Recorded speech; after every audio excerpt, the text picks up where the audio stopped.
Good evening. There's no doubt in my mind that the most dramatic parsha in the entire Torah, by far, is the reconciliation of Joseph and his brothers in Parsha Vayigash. To read the plain text, one is under the impression that Judah is respectfully pleading his case to this exasperating viceroy of Egypt, that they must return home with their brother Benjamin, or else their father will die. Suddenly, Joseph can't take it anymore. He expels all people in the courtyard except the brothers, and he shouts, Ani hu Yosef, I am Joseph. Ha'od Avichai, is my father still alive? I would like to share with you a rabbinical enhancement of this story, which presents the goings-on here in a very different light. With your permission, I'll quote from the Targum Yerushalmi on the verses, in translation, of course. And Judah approached Joseph and said, Please, my lord, let your servant appeal to my lord, and do not be impatient with your servant. For from the moment we have arrived here in Egypt, you have claimed that time and again that I am in awe of the Lord. However, now it seems that you have a change of heart, as you are more similar to Pharaoh, your master, for you keep swearing in his name. But in truth, we are both equals in status, and as our father is equal to in status to Pharaoh, your master, in whose name you swear. I hereby swear by the life of my father, and I am not lying, that if I unsheath my sword from its scabbard, I will not return it until all of Egypt is empty of residents. Perhaps you have not heard, or no one has told you, what just two of my brothers, Shimon and Levi, did to the city of Shechem for violating the honor of our sister Dinah. I will start with you and finish with your beloved Pharaoh. And I am much stronger than they, because I am motivated, because I swore to my father to be a guarantor for the safe return of Benjamin. Have you not been told that we too have the status of kings in our homeland of Canaan? The story continues. When Joseph saw the flames coming forth out of his brother Judah's mouth, and the hair on his chest was bursting through his shirt, he signaled to Manasseh to bring him his slippers. He stamped his foot down on the ground, and the whole palace quaked and quavered. When Judah saw this, he recognized and realized that only a member of Jacob's house could demonstrate such unusual strength. So he began to soften his words, etc. And we have the rest of the text of the Torah. Now, you may think that this addition is perhaps slightly exaggerated. I must say I don't know. I wasn't there. But I do believe that this medrash is trying to make a point and confer an important lesson upon us. Remember, there was a point in the narrative where Judah says to Joseph, we are both equals. We are both kings. and only one king can reign. This is interesting.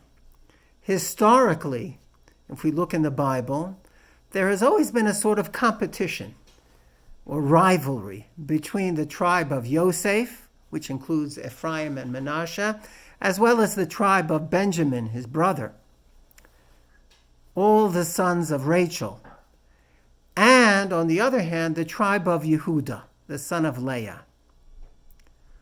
For example, we all know the story of King Saul of the tribe of Benjamin, who was ultimately defrocked in favor of King David. In one respect, both Judah and Joseph are equals. They are, after all, brothers, the sons of Israel. They share common goals, both spiritually and in a practical fashion, for the general welfare of the entire people of Israel. Their difference lies, though, in their individual styles, focus, or perspective. They have different approaches to how to achieve this. Yosef was the provider of food to Egypt and ultimately to the entire world. He represents the practical leader which the world recognizes. He is a politician, a master diplomat. He knows how to speak to people in order to avoid conflict. Our Parsha, for example, describes in great length how Yosef was able to placate the population during the famine and thus avoid a possible revolution. Yehudah, on the other hand, he is best represented by his descendant, King David. David, first and foremost, is a successful warrior. But he is motivated not by martial interests, but rather by sincere concern for the honor of God and the honor of his people. Recall David's words when he confronts Goliath. Who is that uncircumcised Philistine that he dares defies the ranks of the living God? And then when he meets him on the battlefield, he says, you come against me with sword and spear and javelin, but I come against you in the name of the Lord of hosts, the God of the ranks of Israel, whom you have defiled. David becomes a defender of his people against hostile enemies. But his true vocation, his inner desire, is one of a deeply religious inclination. He is a writer and singer and musician of psalms. Different approaches. Which tribe ultimately wins? Which leader will ultimately succeed in leading the people? Is it Judah or Joseph? The Talmud in Tractate Sukkah quotes a tradition that in the future, at the end of days, there will first appear a Mashiach ben Yosef, a king from the tribe of Yosef, who will lead the people. But eventually, in time, he will be followed by a Mashiach ben David, the descendant of the house, the kingly house of David. Perhaps what this means to convey is not that Judah will ultimately triumph over Joseph, but rather we need both. Both are necessary. They both have important roles to play in the ultimate redemption and the destiny of the Jewish people. Joseph will be involved in the practical aspects of returning the people to the land of Israel. He will be involved in building the necessary infrastructure of the country. schools, hospitals, police, defense force, roads, gas, and electric, whatever the country needs to survive physically. The Mashiach ben David will take over. He will succeed in creating the spiritual environment necessary for the Jewish soul to thrive. The return of the Sanhedrin, the complete ingathering of the exiles, and the rebuilding of the temple in Jerusalem. This idea, interestingly, is already expressed in the book of Yechezkel and is actually the Haftorah of our Parsha.